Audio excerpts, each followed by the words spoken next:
You're listening to Inside Real Estate, your source for all things mortgage and real estate related. The show that brings you all the hottest topics and insights directly from those who know it most. Now sit back and enjoy the show. Good morning. Good morning. What a great headshot Vic has. I mean, that is fantastic. It's absolute heaven, yeah. We're just looking at it, man. Yeah, we're here on Inside Real Estate. I'm here with Brad Weisgerber. Paul, fortunately, can't make it today. But, you know, it seems to be that I've had to get my feet wet hosting the show. It's kind of awkward, but I do my best. So thanks for everyone tuning in here. We've got a guest on the show. I think he did it one other time, too. His name's Vic Simjanoski, and he's with DOBI Real Estate. And excited to have him here.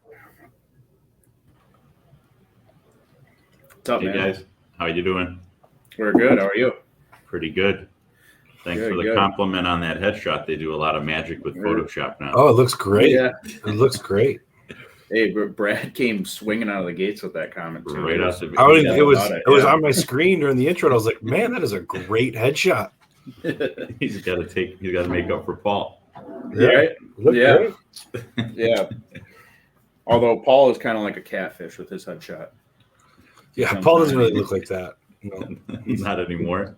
Yeah, he's losing his youth. But anyways, good to have you on the show, man. I know you've done it before, and it's always good to have you. And we work a lot with DOBI and their agents, so it's always good to get a perspective as far as whether it's Simon or you or Ross, whoever, right?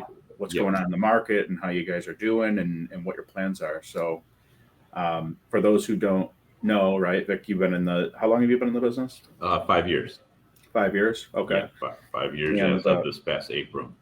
Yeah. Wow. It goes by quick, doesn't it? Pretty quick.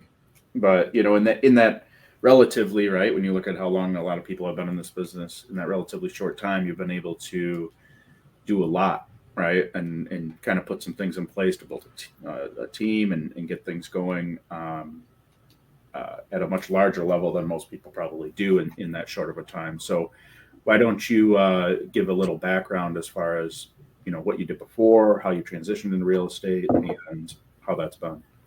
What I did before is I owned a manufacturing company with my dad, and we were in business for roughly about 20 years. And it was about 6 years ago, he looked at me and I looked at him, and I'm like, I don't want to do this anymore.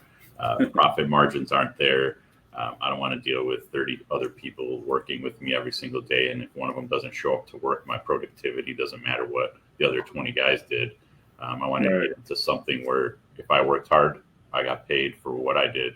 I didn't rely on 30 other people. I relied pretty much on myself. So I got out of manufacturing and got into real estate when I turned 40 years old. So it's never too late to change careers. No, it's definitely not. I think, what do they say? Like Harrison Ford was like a carpenter until he was like 45 or something like that. Right. Which is nuts, right? I mean, that's crazy. I think a lot of people kind of think that they're held to what they're doing, right? And it's hard to make a move. I mean, you guys, like you said, you had a pretty big operation. Did you sell it? Yeah, we sold it. We sold off all of our contracts and stuff like that, and then just closed everything else down, sold off all of our machinery, and I took a year off and tried to focus on seeing what I wanted to get into. And I took a look at real estate because I read a lot of books, and the fastest. Did you try anything else? No, I just did real estate right out the gate. I didn't try anything else. I just took a year off and focused on trying to find something that interested me and didn't feel like a job, something that would actually feel fun and accomplish certain things and help a lot of people find houses.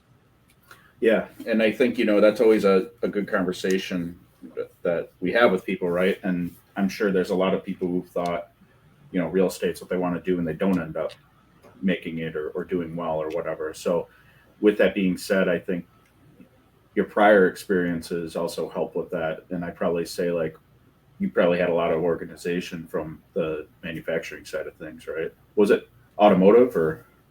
We did a lot of aerospace and mining equipment and gas drilling equipment and coal, a bunch of different stuff. But to your point, you're actually 100% right. I had to focus. I used to get up 6 o'clock to get to work by 6:30, stay there till 9, 10 o'clock at night till everything is done. And I brought that same mentality into real estate. I think the problem most young realtors have is they think they're self-employed. They could work as many hours as they want. They don't treat it as a job. They treat it mostly as a hobby where if you want to get paid the big bucks, you have to put in the time. Your phone doesn't shut off. Your phone's attached to your ear, as my kids say. For them to get rid of me, they hide my phone in their toy box and pretend they don't know where dad's phone is right. for a while. Well, yeah, putting, hashtag entrepreneur, hashtag realtor on your Instagram doesn't make you successful. That's correct. Right? I mean, that doesn't work. No, I don't think so. But, I think, like you said, right? I mean, you got to treat this like a job and a business, right? Yep. I mean, we are owners at Omega Lending, and it's not like, I think some people, probably some of my friends, think I'm just, doing whatever, right? Traveling. You do this, man. You message here. You do that. Like, I'll just set this up. But that's not the reality of it, right? Like, the reality is, like you said, 6 a.m. mornings, wake up. You have a list of things to do. You have, items you have to accomplish every single day. And typically you stay until they're done, right? A lot of things can't wait, especially with deadlines and timelines, right? Every single contract or purchase agreement is essentially a deadline, right? And all parties have to work together to get to that end goal. So I think being organized, having the processes in place, and having that mentality of like task-based work, right? Like that. I haven't seen anyone in this business who just kind of wings it, if that makes sense, for long. No, right? you can wing it for a little bit, but your numbers will show in the end. Yeah, you can get lucky once in a while, but like you said, if you're not answering your phone, same with you in the mortgage industry. If you're not answering your phone, they're going to the next person. We live in such a quick society where people want to answer right away, so you got to constantly be on your phone, talking to people, having conversations, answering your phone, or they're moving on to the next person. So like you said, just like your buddies think, hey, this all you guys do is network and go golfing and hang out with people. That's my job. That's what I do. That's how I meet people. That's the fun part about this business, but nobody gets that grinding part when you're putting that contract together and things are falling apart and you can't figure things out. That's when your experience comes in, and from past deals, that's where you can't wing it. You got to know what you're doing. Right. Yeah. I mean, it's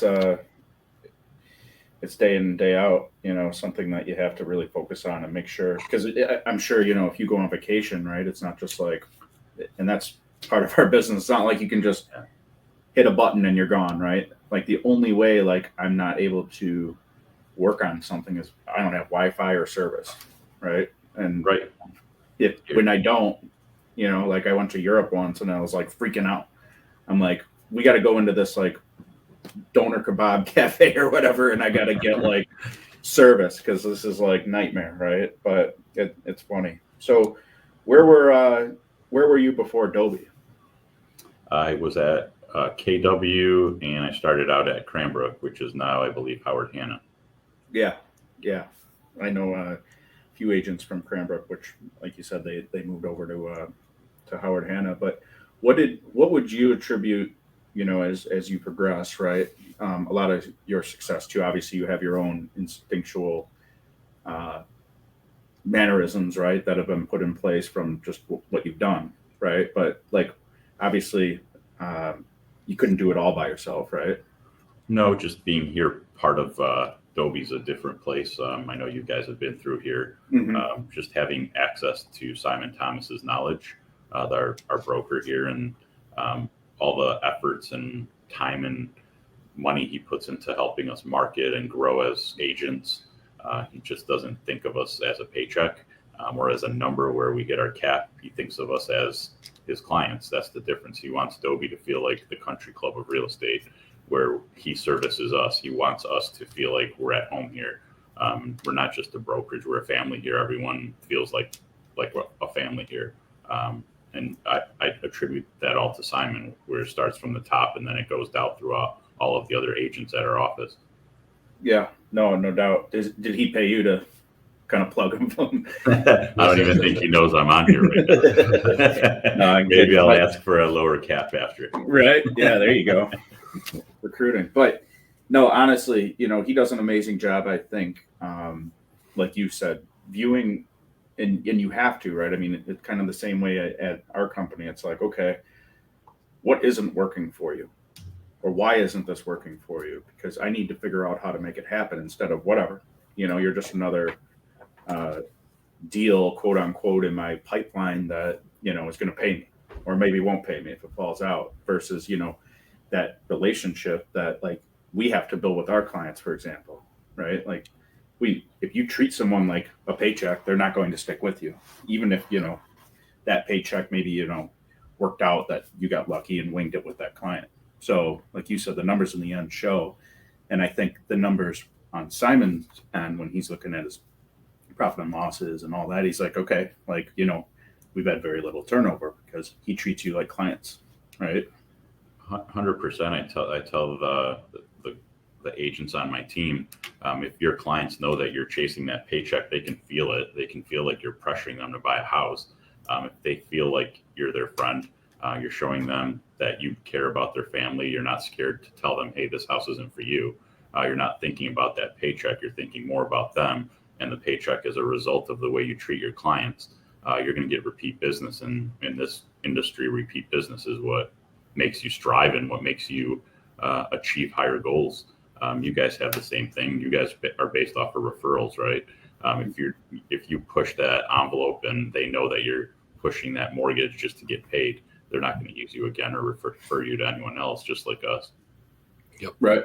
Yeah. But I think like you said, though, the same goes for like a business owner, and that's, I think, what's interesting because, there's a billion mortgage companies, there's a billion real estate offices. Why hang it with X, right? And I think that goes a long way when you can provide knowledge. I mean, everyone looks at caps, right? I feel like every agent is like, well, if I do this on my own, I'll make X. Can you do it on your own? Can you do it with a different brokerage, right? Because there are some brokerages who have no fees, right? And nothing bad, I guess, to say about that model. It's just to each their own. But I think there's a lot of value for people who see and use that value that comes with their brokerage, right? Like, I agree with you. I don't have anything bad to say about other brokerages, but having a brokerage where they reinvest back into you, they have you as a cap, but they don't think of you as a cap. They reinvest back into you as their business partner. Like Simon, I told you, he considers us his business partner. He's not scared to try different things. If they work, great. If not, he'll move on.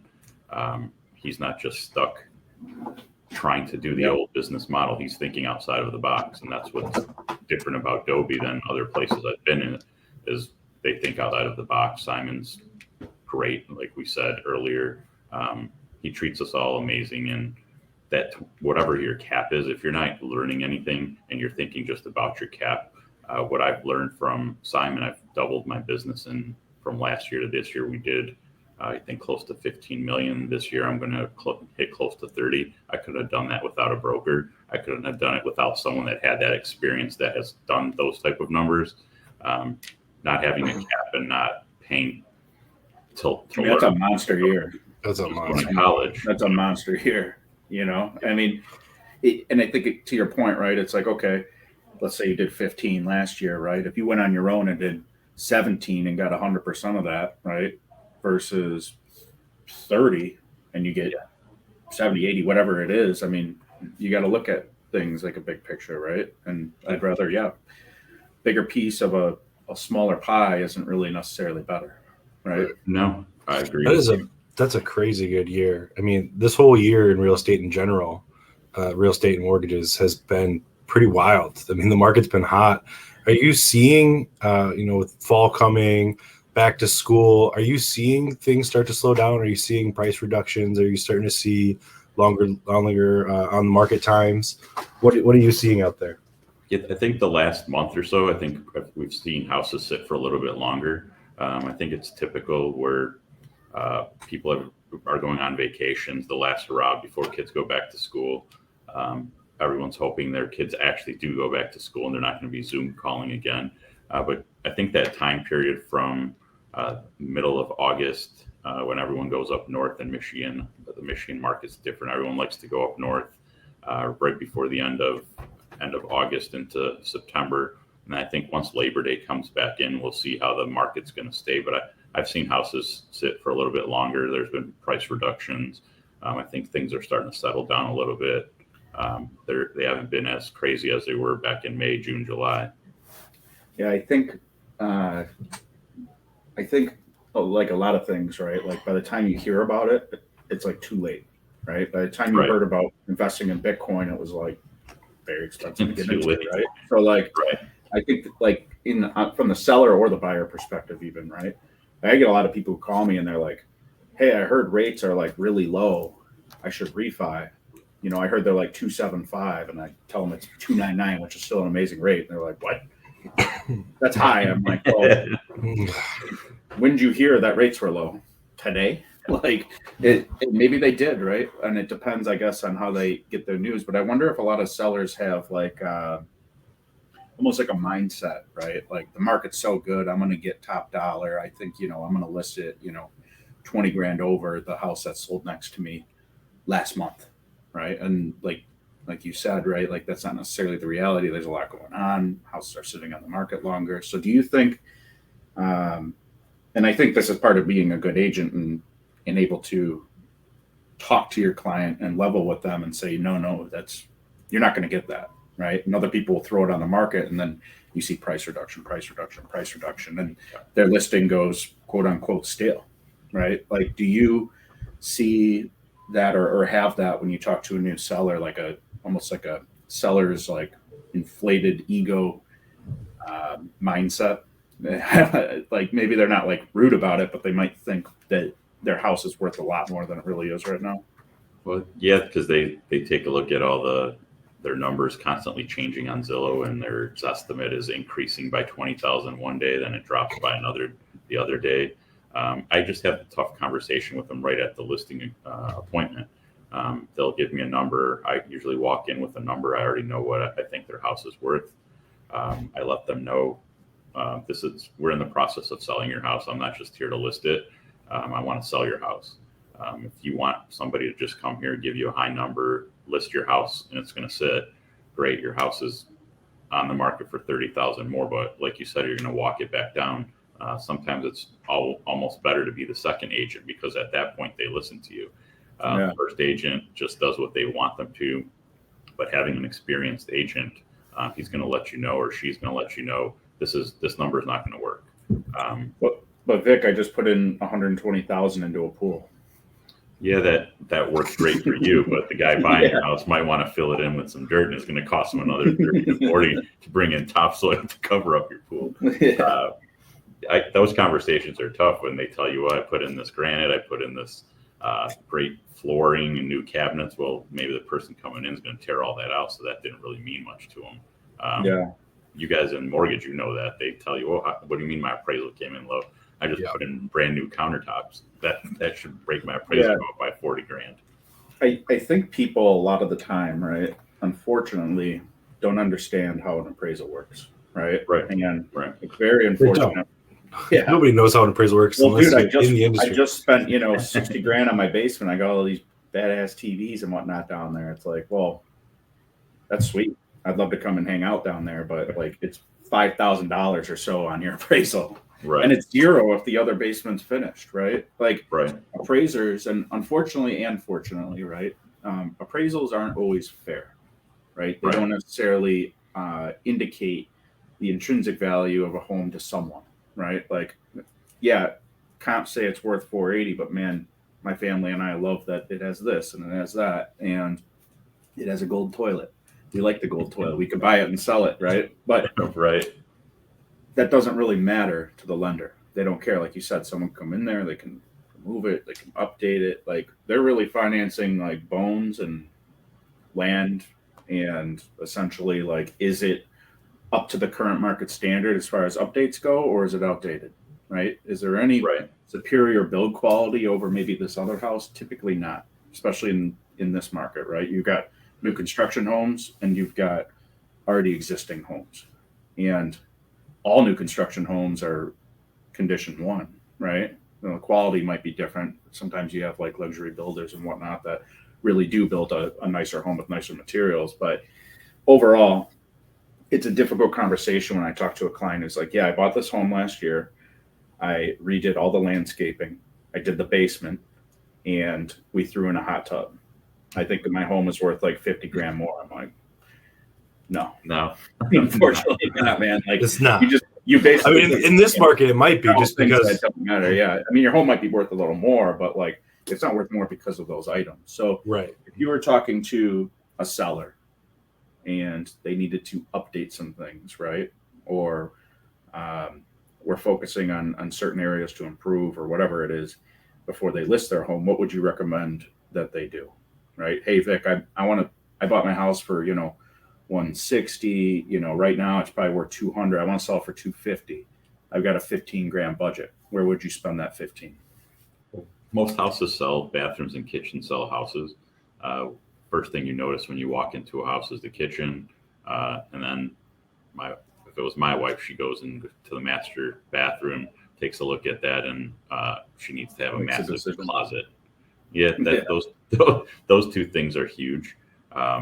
They make a huge difference. The kitchen is one of the biggest things. When somebody walks in and there's a beautiful kitchen, that house sticks out a lot more than something that's been outdated. And if people are on a limited budget of what they can spend, I usually tell them, why don't you give the buyer a credit?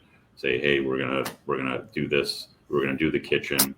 We didn't know what you were gonna like, so how about we give you a $15,000 credit for you to use in your kitchen, and you get to pick out the granite, the countertops, the appliances, and make it your own. Just different ways to stand out from the competition. Because sometimes people will go in and do a kitchen, and the people that look at it, they're like, that's not my style. They're still building it. They're still building that kitchen as they're going to still live there. They're not doing it based on what the new trends are. Yeah, I think that's interesting. And kind of to your point earlier, right? Like, I just did this. I put in this granite or whatever. Right. It's like, if you are really going to invest money into a home, right? Like, I almost feel like you should invest it like you're going to live in it a long time. Because if you're just doing it to flip it, you might as well just put in the cheapest stuff. Yeah. Someone might not like it, and that sounds kind of bad, but it's like, yeah, appraiser's going to look at, it's updated.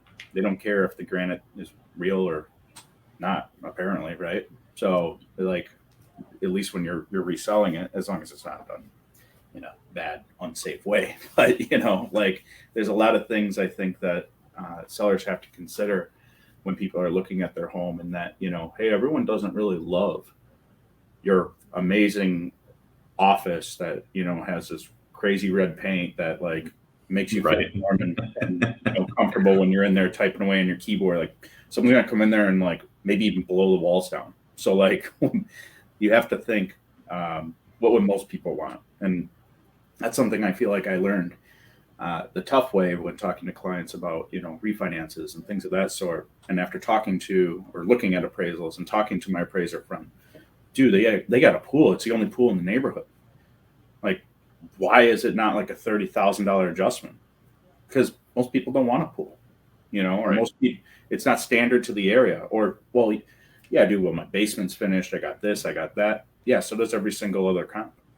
So there's no real adjustments. Your comp or your house isn't necessarily superior to someone else's if it's the expected thing in the market, right?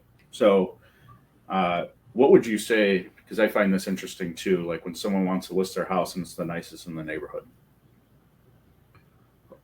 I'd like being not the nicest in the neighborhood, because the guy that's nicest in the neighborhood, he's going to set the pace for everyone else. But being the nicest in the neighborhood isn't always the nicest time to sell your house, because if everything else in that subdivision is $50,000 to $60,000 less, and you're at the top end of it, you're probably going to lose a lot of money on your house being the nicest house in that sub. Like, the comps come in, they're not based off of you being the nicest house. They're based off of what everything else is selling for in the sub. If you chose to spend $50,000 on a Wolf stove, that's your choice. The guy down the street's not spending $50,000 for a stove. And if you're expecting the return on that, it's not going to happen. That's something you chose because you wanted it. That's not the standard of what's going to happen because you have the highest price house in the neighborhood. Yeah. So often when that happens, right, that's always a difficult conversation. How do you vet out, like a lot of agents I talk to when we're in a situation like that, where it's like, hey, we're offering 600 on this home, comp support 450, because it does have the Wolf, it's got everything. There's multiple bids, all well above and beyond, 550, 600, whatever. How on your end, right, like as a listing agent, because a lot of them will just be like, well, we'll figure it out when we get there. But what do you do on your end to ensure that, like, hey, seller, your home isn't going to appraise, right? But here's why we want to go with this buyer. Obviously, if they're cash, that's easy, right? But I've learned a lot since the COVID stuff that happened so far, where people are just throwing in bids, waiving appraisals, doing guarantees above and beyond what the price is. And what I've learned is a lot of the time they're coming back and they don't have the funds. So I've learned that when they say, hey, I'm going to do a guarantee over appraisal of 20 grand, I ask them to show me proof of funds. Say, I need to know where's this cash coming from. I need to let my sellers know that you do have the cash. If the appraisal is short, that you can come up with 20,000. Because on your PA, you're showing you're putting down 3%. You could barely put 20 down, but you're telling me you're going to spend 30 to 40,000 over appraised value. If it comes in under, where's that money coming from? So I want to make sure that my sellers are protected. So I'm asking for proof of funds to show where that money's coming from. yeah, no, I think that makes sense. And then a lot of times, I'm sure, I talked about this with Brad too. Like, I'll get a purchase agreement, right? And the person's putting down their 3 or 5% or whatever it is, right? First time buyer. And they wrote like a 15K appraisal waiver. And I'm Right. like, hey man, like you had enough money to buy it with 5% down plus closing costs, but like, where is this going to come from? Right. Like, how did this happen? Right? Like, obviously, listing agent didn't follow up. Right? I didn't get a call from anyone asking that, which would have then sparked me to call a buyer. Like, what's the plan, dude? And then, Yeah. at that point, you're like you're skating around on super thin ice, right? So comes in 3, 5, 10K low. What are you going to do? You can't lower your. People are like, can we roll it in the loan? Can we do this? Can we do? No. No. And I think that's one of the hardest concepts right now for a first-time buyer in this market to understand is like, hey man, you've got excellent credit, your income's good, you've saved up enough money to put your down payment plus the close costs, but you need more money. Like, you're going to need to write an appraisal guarantee because you're up against multiple people. And I haven't been seeing them as much, but I'd still say, before like March, May, June, right? Like There was a lot of them. Yeah, it was like every single deal I had 5, 10, and almost all of them got, not all of them, but I'd probably say at least half of them, they had to bring something, maybe not the full amount, but like, they enacted that, right? So now that the market's caught up a little bit with that, like I would say like the prices aren't as, they aren't following as, or increasing as rapidly as, that appraisal gap kind of covered them, right? So now we're able to see a lot more appraisals come in on the dot, which is great.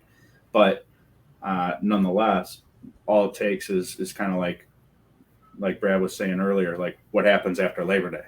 Does it get crazy again? Are people going to be doing more and more appraisal guarantees? Like what's happening with COVID? What's up with Delta? And what's the new one? Lamb variant or something like that? Lambada. Do you see There's that? another one? Yeah, I didn't know about that one. I knew about Delta. Yeah, I knew about the other one. Google it. Yeah. I don't want to, dude. I don't fucking No. want to Google it. It's so Yeah. depressing, dude. I I'm so know. sick of it. Like, And not to beat a dead horse here, but what do you think? Another, and I don't think people will personally lock down as hard as they have, right? Like people will just inevitably buck the system, right? At this point now, knowing like, hey, it's not like Ebola, right? It is really bad. I'm not trying to downplay necessarily what COVID can do to you, right? But like It's not like you get it and it's like a 80% chance you die. Do you see, if the numbers come out from Delta again, and we go into another lockdown, how do you think the real estate market will react to that this time around? I think people more or agents right now are prepared on how to handle something like that. Whereas before it happened so fast where we got shut down, now most of us are doing more videos. We're doing walkthroughs of the houses. We're prepping everything where before we just had photos. I think if there's another variant that comes around and we get locked down again, I think the housing market's going to be the same. As long as the interest rates don't go crazy, I think we'll be fine. I don't think anything's going to change unless interest rates go up. What was it last year, or when January, February, they were somewhere around 5.5%, and people were going crazy because they thought they were going to go up to 8%, and now all of a sudden things are in the twos. My dad told me when he bought his house in 1978, there was a line of people at a model home and they were charging 18% interest. He said, that's high. He's like 2%, 3%, 7%. That's not high. It just depends on what's available. That's the inventory is the difficult part. Getting nice houses. There's just people putting houses on the market that aren't really nice and expecting top dollar, saying they renovated the kitchen. All they did is put in a new stove and a fridge. Yeah, that's interesting. I don't know. I hope rates stay low, but I do think it's unhealthy for them to stay this low for too long, right? Right. I mean, they've been low for too long. I feel like if you think about it, like I don't remember. I think I've only sold like one or a handful of deals since I started in this business years ago at 6% or higher, and those deals were all like investment properties, high risk, like loans. Everything that I've done in my whole career has been sub 6%, mostly sub 5%. Right? They've been low for a long time. Like, those are low rates. That's crazy. Yeah. No, I mean, I think it's inevitable, obviously, that they're going to go up at some point. But I think as long as other factors kind of compensate for that, we'll be fine, right? This crazy inflation of housing prices in the past year and a half, right? A lot of it's due to low rates. Right? Yep. Money's cheap. Whatever, my payment goes up, $35-$40 a month for every 10 grand versus 50, 60, whatever, right? So affordability from a housing perspective is awesome, right? I mean, you can buy a lot more than you could have 2 years ago with this low rate. But there's a lot of other factors, I think, in the market right now that are getting to a point of like tipping, right? For example, cars are nuts right now, and they've started to, I think that glass of milk or whatever you want to call it is about to overflow, right? I mean, there's manufacturing shortages of these chips that these cars have. I mean, have you driven by the Palace and looked in the parking lot? Yeah, they're just sitting. There's nothing. Have you guys seen it? Dude, there's it's like 5,000 Traverses. Like, once those chips catch up, I can't imagine the price of a used Traverse is going to be very well. They're going to be giving them away, have to be giving dealer incentives, and all these cars are going to now all of a sudden be crazy expensive to a ton of people who bought a car over the past 2 years, probably being underwater. Most people probably put zero down when they finance a car. So you got that. You've got now, if the market levels out and you just did this appraisal guarantee on this home, and essentially your house is worth what you paid for, or I'm sorry, what your loan balance is. And if you wanted to sell it, you've got to pay 6 to 8% in commissions and fees. What do? Now all of a sudden you don't have the equity, right? Like, a lot of these first-time buyers, I think they need to really think about how long are you going to be there? Because I have a lot of people who have bought homes in the past year or so, and they're probably thinking, it's like a 1 or 2 year thing. Well, you better start saving. It's almost like getting that 1099 and you put away all your money and you're like, all right, I'm good. Then you get hit by the tax man. I wonder what's going to happen with that, with the values. I think what's happening too is with the appraisal guarantees, all of a sudden a house that comes in that's worth 200 and somebody put in a $20,000 appraisal guarantee, all of a sudden the comps in that subdivision change by 20 grand. Then the next door neighbor is going to be like, hey, this guy got 20 grand extra. I'm going to sell my house. All of a sudden taxes are going to increase in those subdivisions. There's going to be like a false inflation of the value of these homes based on all these appraisal guarantees that people are putting in, changing the whole dynamic of a subdivision, because it doesn't show on the sale of the house that there's an appraisal guarantee. It just shows what it's sold for. And that's what we're kind of seeing that right now with, I mean, before we were seeing a lot of low appraisals compared to the contracts, right? And with all these appraisal guarantees, we're starting to get more and more comps with higher and higher and higher sales prices because of them. So it's just accelerating the. And again, if the money's cheap to borrow on it, okay. Yeah. So your payment goes up $80. We're good with that, right? Right. But what happens when it's, hey, you know, that 20 grand is now, you know, $120 more, right? Another $40, another 50% increase in monthly spend in the difference. It's like it's a slippery slope, I feel like, of not people being underwater and foreclosures or anything like that, but like, hey, we got to sit and hold. You know, we don't have the money to essentially pay to get out of this. You know, a lot of people that we do loans for, I'm not saying that, you know, we're doing some like subprime cowboy shit, but like, I'm like, hey, bro, you need $21,200 to close. You have $20,800. And you got like $500 sitting somewhere that you could throw into your account because we need that to close. And they're like, yeah, man. They do that, and then it's like, you know, they close, but man, they have like no reserves. Most people live off reserves, so they live like a paycheck to check with. Yeah, it's pretty scary. I get it. You guys, it's super scary. How do you? It's super scary. I wouldn't be able to do it. Like being able to buy a house and literally draining your entire bank account, every dollar you have. Like, how are you going to move? What are you going to do for paint? What are you like? What are you going to do? You need to like fill the house with groceries, right? Like, there's so many other costs. You're draining every dime. The reality is, they do. They figure it out. It's so crazy. Because I see it all the time. You have one big ticket item go south in your house, like a AC or a furnace, and all of a sudden they have no money to finance it or buy it, or they don't know what to do because they're so cash strapped to like the limit. I see a lot of people going, hey, I'm pre-approved up to 800,000. Well, why don't you just buy something around 6? Put that extra money in your pocket. Maybe the next house will be 800, but doesn't mean because you're approved to 800 you should buy $799. And the fucked up thing about that is underwriters will see that and they'll question it. They'll be like, why is this person buying a house so far below their means? Like, because they're responsible. Like, what are you suspicious of here? He had like a 7. Yeah. He had like a 7 DTI, like 7%. And he bought like a $250,000 house in Royal Oak, first time buyer, single guy. He's like, no, dude. Like, he was pissed that I asked him that, you know? He's like, I'm just not a dumbass. And like, I could put that in a letter. I don't know if the underwriter will accept it, but like, yeah, you're definitely right. You know, I mean, like you aren't. So that's why you have 800 credit and tons of reserves. That's how, you know, a lot of people should, but I understand a lot of people can't, right? There's a lot of people who are renting right now, overpaying essentially for a smaller place and for a little more money than their security deposit, plus closing costs, whatever, right? They can get into a home. That doesn't necessarily mean that much changes paycheck to paycheck. They've just upgraded their living situation, right? So it is a slippery slope when people have to move. As long as people can make that payment, it's great.